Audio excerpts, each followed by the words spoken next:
สบายดีเมื่อทุกท่านที่เข้ามาติดตามรับชมนะทักทายสบายดีบรรยากาศอยู่ที่ตัวเมืองวังเวียงทุกท่านเนาะหลายท่านที่เคยเฮ็ดคลิปมาเนาะก็หลายท่านให้ความสนใจเกี่ยวกับคนลาวสัญชาติอเมริกาที่ว่ามาอาศัยอยู่ลาวเนาะหรือว่าคนอเมริกาที่ได้สัญชาติลาวแล้วก็อาศัยอยู่ลาวทุกท่านเนาะแล้วก็หลายท่านให้ความสนใจเกี่ยวกับเรื่องนี้เนาะเดี๋ยววิดีโอนี้จะพาทุกท่านไปเบิ่งอีกเคสหนึงเนาะก็คือ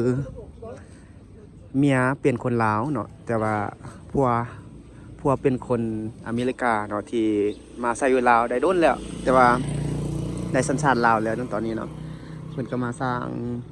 มาเฮ็ดทานอาหารอยู่ครบอยู่ในเขตตัวเมืองวังเวียงนี่แหละทุกท่านเนาะเดี๋ยวจะพาทุกท่านไปรับชมเบิ่งว่าพ่อเมียเพิ่นอาศัยอยู่จังใดเนาะตามรับชมคลิปนำกันเลยทุกท่าน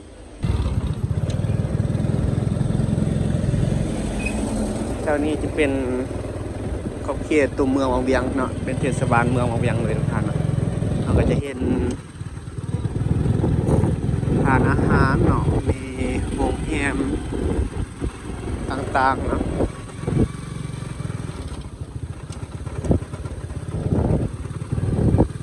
ตามที่เคยได้ถามเนาะได้สอบถามเคยไปถ่ายคลิปห้านเพิ่นเทื่อนึงทุกท่านเนาะที่ว่าเราเป็นคนอเมริกาเนาะคนอีสานแต่ตอนนี้มันมาอาศัยอยู่ลาวดุนแล้วเนาะแต่ได้สัญชาติลาวแล้วทุกท่านมาอยู่ตั้งแต่ปีใดพุ่นแหละตอนวังเวียงยังว่าจังไดว่าตอนสมัยแต่พุ่นนะแต่ดึกดำบรรพ์มาแล้วอันนี้เขาขายโรตี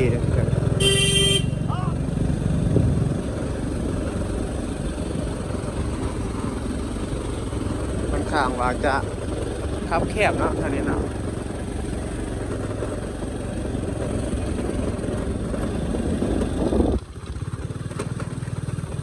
มาใส่อยู่เมืองวังเวียงนี่กับบ่มีว่าลูกหลานบ่เนาะแต่ว่าบ่ในใจคือกันก็เลยบ่ได้ถามทุกท่านว่าเพิ่นมีลูกมีหลานบ่เนาะอยู่บริเวณแถวนี้แต่ว่าเห็นเพิ่นอาศัยแต่2คนเนาะอายุแต่2คนหานเป็นหานน้อยๆเนาะแต่เพิ่นอายุ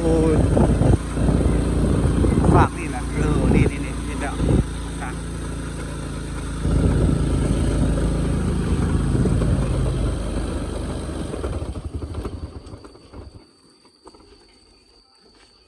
นี่อยู่นี่เนาะว่าอันนี้จะเป็นหานของเพิ่นถามเป็นหานแบบนางซิวเนาะก็มีเพิ่นตบเพิ่นเอาอันนี้เด้ผัวลาว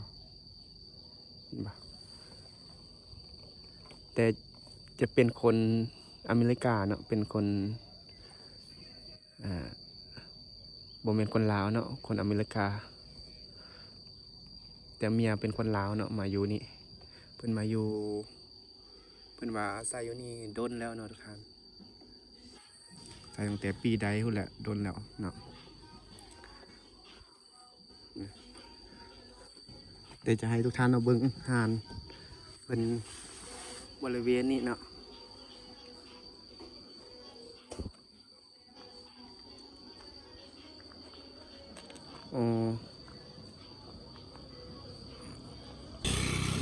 อาหารก็มี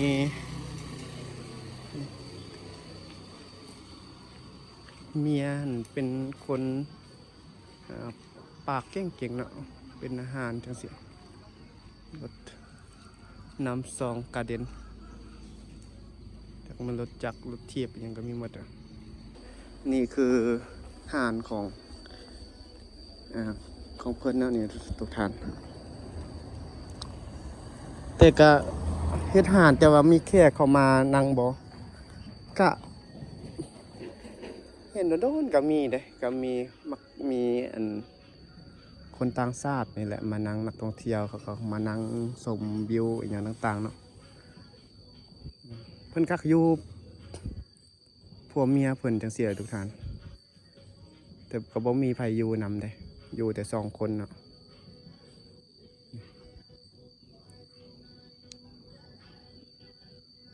กันว่าท่านใดที่เคยมาวังเวียงอาจจะเห็นเนาะหานก็แปลกหมู่เนาะบ่คือไผต่างกับคนอื่นทุกท่านบริเวณขอบเขตภายในหานนี่ก็จะมีครบเลยเครื่องดนตรีอหย่างต่างๆเนาะที่เพิ่นเอามาโชว์ไว้แต่เป็นเครื่องเก่าแต่ว่าเปียโนมันก็มีเนาะแต่ว่าก็ยังลิ้นได้อยู่ยังมีเสียงอยู่ระนาดเปียโน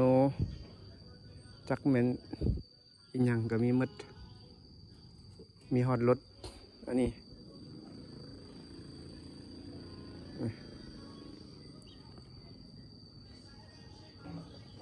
ทางหน้านี่ก็เอารถจักรอีหยังรุ่นยี่ห้อ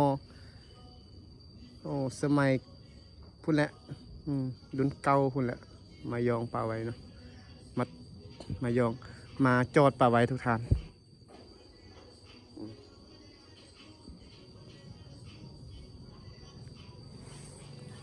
อันนี้คือพามาให้ทุกท่านเราได้เบิ่งเนาะเกี่ยวกับเมียเป็นคนลาวแล้วก็ผัวเป็นคนต่างประเทศเนาะทุกท่านก็มาใส่อยู่ลาวแต่ได้สัญชาติลาวแล้วเนาะถือว่าถูกต้องตามกฎหมาย100%เลยทุกท่านเนาะตามที่ได้ถามเมียของเพิ่นเนาะถือว่าถูกต้องเลยเนาะเฮ็ดธุรกิจอีหยังต่างๆได้หาอาหารได้ปกติเนาะถูกต้องแต่ว่าดำรงชีวิตอยู่ลาวไปเลยเนาะก็ได้สัญชาติลาวเลยซะอันนี้คือบรรยากาศช่วงเช้าทุกท่านอยู่ที่เมืองวังเวียงเนาะขอบเขตนี้ก็จะเป็นตึกนี้ก็จะเป็นโรงแรมคือกันนะ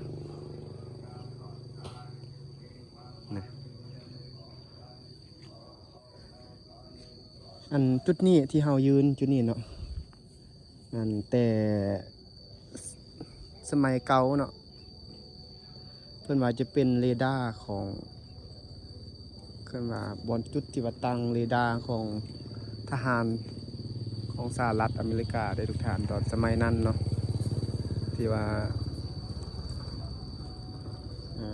เพิ่นมาคือว่าเข้ามาลาวนะทุกท่านมาจากบนในใจคือกันว่า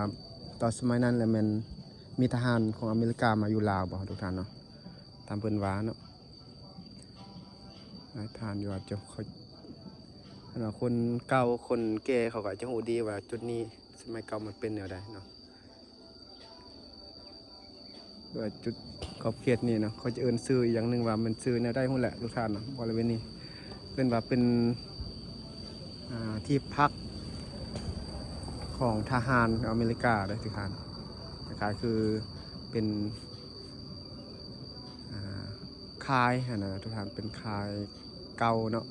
เป็นค่ายเก่าก็คือว่าเป็นบอนยูเนาะบอนยูของทหารอเมริกาว่าซั่นติตามที่เฮาได้ถามเขาเจ้าเนาะเพิ่นอยู่เก่าเพิ่นก็จะฮู้ดีแถวนี้ใครฮู้คอมเมนต์บอกกันในเด้อทุกท่านคันมาเว้าผิดพลาดอันใดก็ขอโทษขออภัยคือกันเนาะนี่เว้าให้ทุกท่านเฮาได้บอกให้สู้กันฟังทุกท่านเนาะหมดเวลานี้นี่แหละทุกท่านถือว่าเป็นเฮือนเนาะเป็นทางเฮือนเป็นทางอาหารเนาะเมียเป็นคนลาวผัวเป็นคนต่างประเทศเนาะแล้วก็ได้สัญชาติลาวมาอยู่ลาวหลายปีแล้วเนาะว่าหลายท่านอาจจะสนใจเกี่ยวกับการที่คนลาวหรือว่าคนต่างประเทศอาศัยอยู่ลาวแบบใดเนาะหลังเนี่ยหลายท่านใจความสนใจดีคลิปนี้กับผมมีอย่างไรทุกท่านเดี๋ยวจะพาทุกท่านเอาขี่รถขึ้นไปทางเทิงเลยเนาะ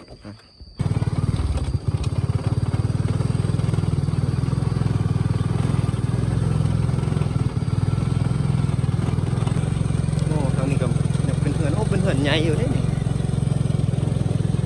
อยู่แต่สองคน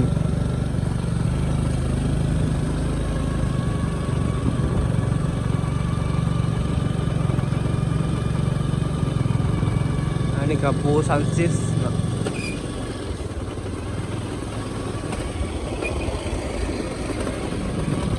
บริเวณ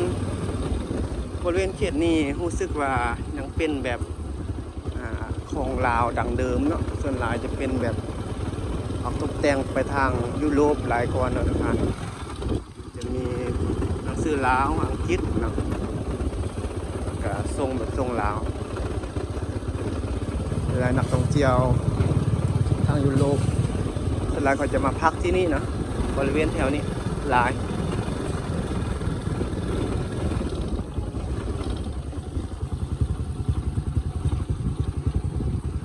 ขี่รถออกมาทางนี้เลยนะครับทางสำหรับวิดีโอนี้ก็ขออนุญาตจบอย่างประมาณนี้เด้อทุกท่านไปพบกันใหม่ในคลิปหน้าเนาะกลับมาสบายดี